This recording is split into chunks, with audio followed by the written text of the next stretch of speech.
Assalamualaikum warahmatullahi wabarakatuh. Jumpa lagi di cerita daerah. Tentunya masih bersama saya Maulana yang akan menceritakan kisah horor dan kisah mistis.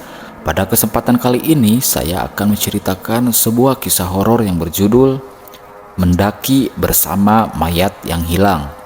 Cerita ini telah disampaikan oleh narasumber yang mengalami kejadian tersebut.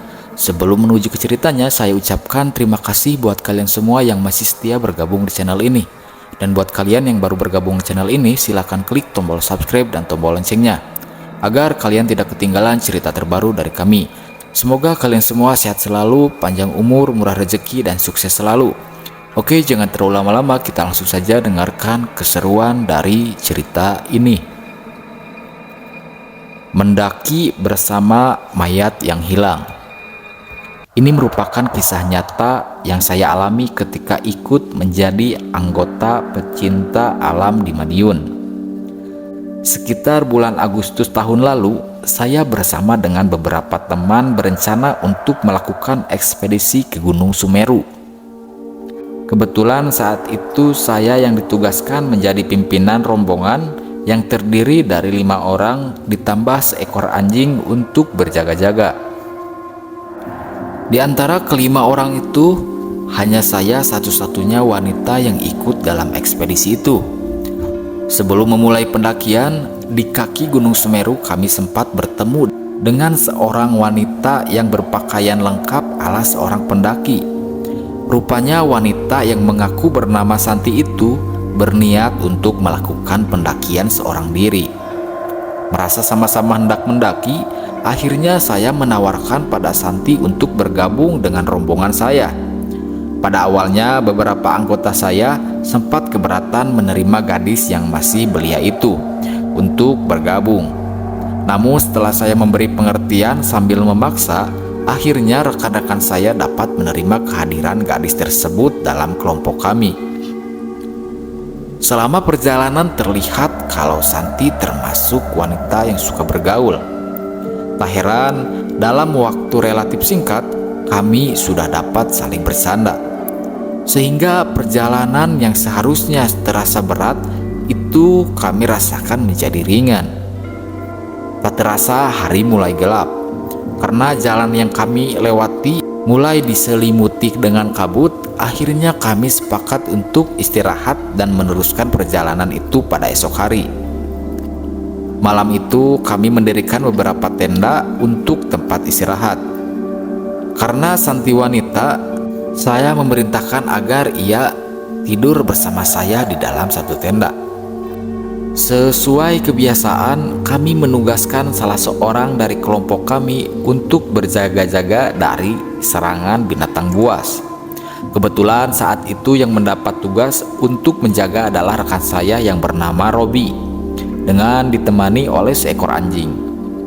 Saat kami sedang terlelap oleh dinginnya malam, Robi memanfaatkannya untuk melakukan sholat malam hari.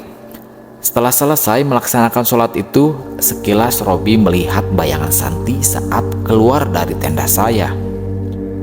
Merasa curiga, diam-diam Robi yang ditemani oleh seekor anjing berusaha membututi kemana Santi pergi.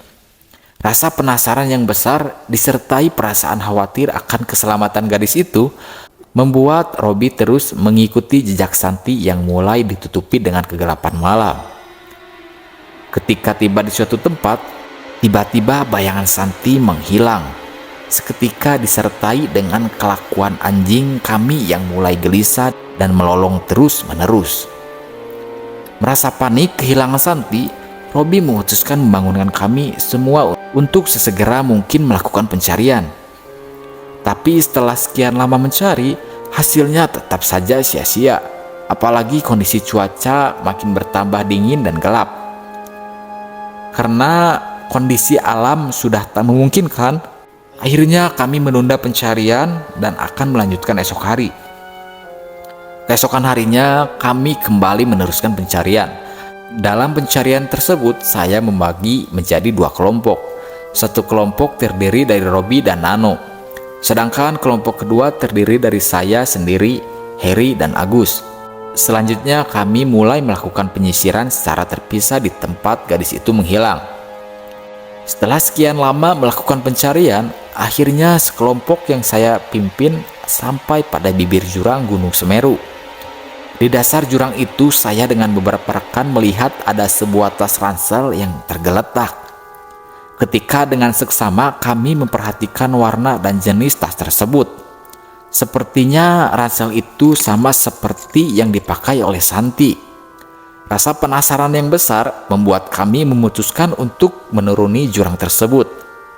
Ketika sampai di dasar jurang, tak jauh dari ransel itu kami menemukan sesosok mayat wanita yang sudah bau dan membusuk. Untuk mengetahui lebih jelas siapa gerangan mayat itu, akhirnya kami memutuskan untuk membawanya turun ke kaki Gunung Semeru dan melaporkan kejadian ini pada tim SAR yang ada di sana.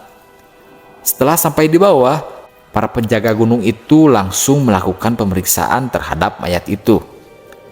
Setelah mendapatkan keterangan dari tim SAR, kami benar-benar kaget karena mayat yang kami temukan sudah sebulan lebih dicari-cari oleh mereka.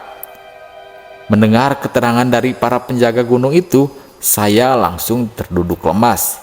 Ternyata Santi yang selama pendakian bergabung dengan kami adalah mayat yang sedang dicari-cari. Sekian dan terima kasih. Itu dia sedikit kisah horor yang dialami saat mendaki di Gunung Semeru. Percaya atau tidak percaya, kembali lagi ke diri kita masing-masing. Semoga kita semua bisa mengambil hikmah di setiap ceritanya.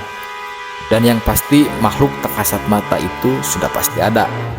Semoga kita semua bisa selalu mendapatkan perlindungan dari Allah Subhanahu wa Ta'ala. Amin ya Allah ya Rabbal Alamin. Terima kasih buat kalian semua yang sudah mau mendengarkan cerita ini. Saya mohon maaf jika ada salah-salah kata dari saya. Saya pamit undur diri, sampai ketemu di cerita selanjutnya. Wassalamualaikum warahmatullahi wabarakatuh.